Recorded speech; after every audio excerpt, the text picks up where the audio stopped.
Santiago du Chili début novembre. 2 mois après le coup d'État des généraux et le renversement du régime légal du président Salvador Allende, le palais présidentiel de la Moneda témoigne encore de la violence des affrontements malgré les premiers travaux de réfection.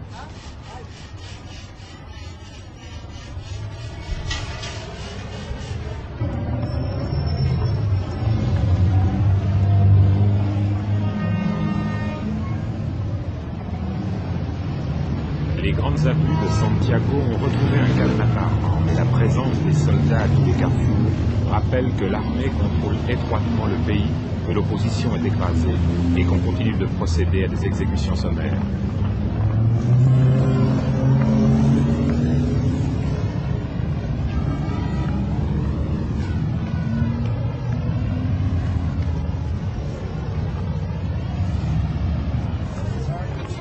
Bien qu'après le coup d'État des commerçants aient remis en vente des produits qu'ils cachaient durant les derniers mois du régime Allende, afin alors d'accentuer la crise, la situation économique et sociale demeure tendue, et les Chiliens doivent parfois encore faire la queue devant les magasins, comme ici, devant cette boulangerie.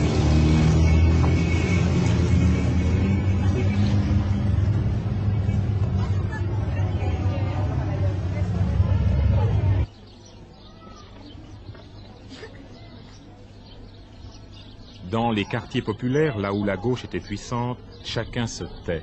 Les sièges des partis de gauche, comme ici celui des jeunesses communistes, ont été détruits, les militants arrêtés et dans certains cas exécutés.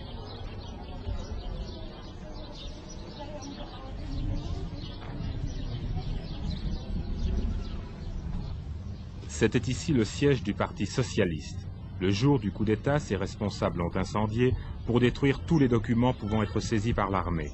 Malgré cela, les soldats ont réussi à mettre la main sur la liste de tous les membres du parti domiciliés à Santiago. Ainsi, Carlos Altamirano, le secrétaire général du Parti socialiste, demeure l'homme le plus recherché de tout le Chili.